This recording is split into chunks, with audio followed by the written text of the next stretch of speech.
Nobody goes to Achill Island without being directed to visit Keem Strand, a gem of a cove of soft white sand tucked neatly into the crook of Keem Bay in the northwest of the island. It is relatively sheltered from the western Atlantic swells, being oriented to the southeast. It lies at the foot of majestic Crone Mountain, immediately to the north, and is sheltered by the towering Benmore sea cliffs, stretching away to the northwest and tapering to the sharp point of Achill Head. The beach is nestled in a dead end, reached by a challenging steep road, which then abruptly turns into a hair-raising descent. You need to be confident about your clutch and brakes, especially in heavier or older vehicles like mine, before tackling it. Keem is often described in fairly lyrical terms by tourist promoters, voting it one of the best beaches in the world. Condé Nast said of Keem, imagine here an American woman accent. It is almost unknown to visitors, but its clear malachite waters and soft biscuit sand make it a family-friendly spot that's also wonderfully crowd-free. There is no doubt this is a place of outstanding natural beauty, but the foregoing and similar is a bit over the top, in my opinion. Two things. Keem was hardly ever unknown to visitors, and it's definitely not crowd-free.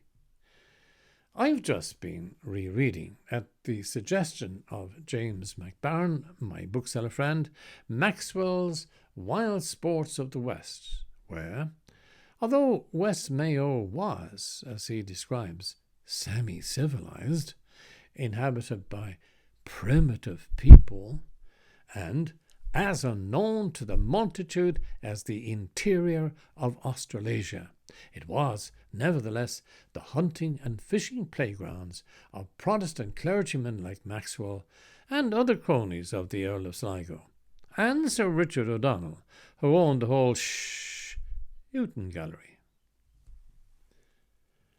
Crowd-free? Madame from Condé Nast should be here on a summer's day.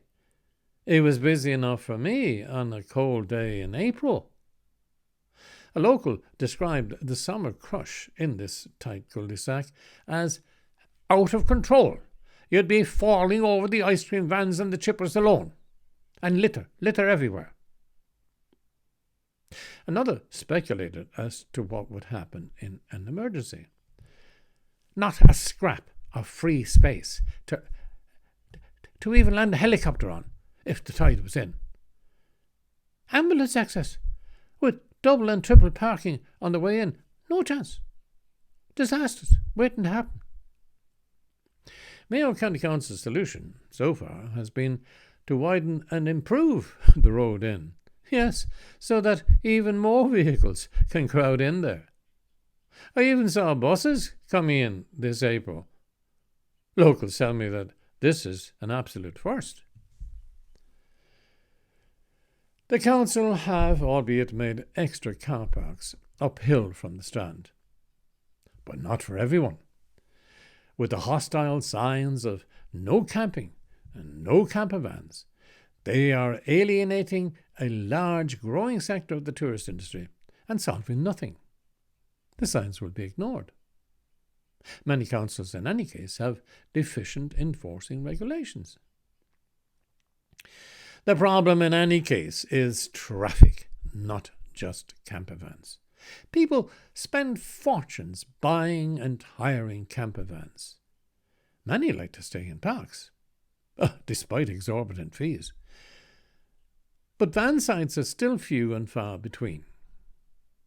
Wild camping is a really big attraction to travellers in campers coming to Ireland. And if the council doesn't want the campers to go into Keem, why not stop them before the mountain road? warned them of its steepness and camping prohibitions before they ventured their lives and vehicles.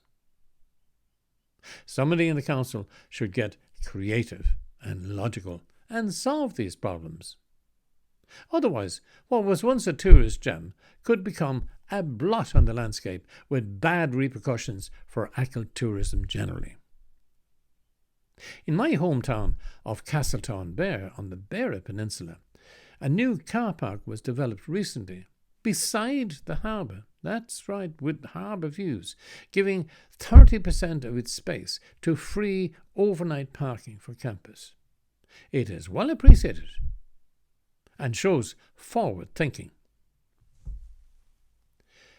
Keem Strand also caught the eye of film director Martin McDonagh for some locations in his recent Oscar-nominated film, The Banshees of Inisherin. The old abandoned Scots house here was used to suggest a pub, Shebeen, I think. You must watch the film again. I loved about 80% of it. The ensemble cast and acting was an absolute joy. I'd watch Colin, Brendan, Barry and Dunbelievables and the rest all day long and the next. The scenery of Achill and the Arns is captured magnificently. But the feckin' finger chopping, it just left me cold. The grisly digits trope undoubtedly lost them the Oscar. Shame that McDonagh, normally so sure-footed, seemed to have messed up here big time. The director and his researchers, they might have done better by exploring the queening banshee attached to this particular place, known as the Black Bitch, which reminds me of a particular garage owner in another part of Mayo, and the violent male counterpart called Farraquick, Man of the Hill. Back to the tourism marketing industry. I challenge the runaway hyperbole of Keem being the top this and top that, which by itself is creating problems. By any measure, it is a lovely place indeed, in most circumstances, but I could guide you to many equally beautiful beaches here in the south and southwest, for starters, and all very welcoming and not overcrowded. One last curious thing about Keem Strand. Water. Fresh water. I noticed people, obviously local, kneeling beside a small well just above the high tide mark. Goody! Another holy well, I thought. Remember my video here on this channel on St. Gobnet in Bellivorny? But no, these were people in search of good drinking water. Contamination of local water supplies is a big problem on the island, especially in drought conditions. As they filled large and small containers from a black plastic pipe, locals spoke knowingly of chlorine and fluoride levels and voiced their distrust of the council in managing the quality and safety of their water. The water on the beach, garnered from a pool high up the slopes of Crohan, was soft, very clean, quite delicious. But one woman bitterly remarked, "Drink tap water and die young."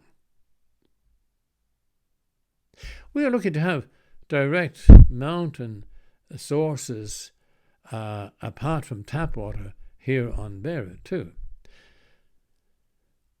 Attractive beach and healthy, life-giving water apart, there are other reasons why this whole area is very special, and not least because of the extraordinary Crohan Cliffs, the highest sea cliffs in Ireland that rear up to the north and east of Keem Bay.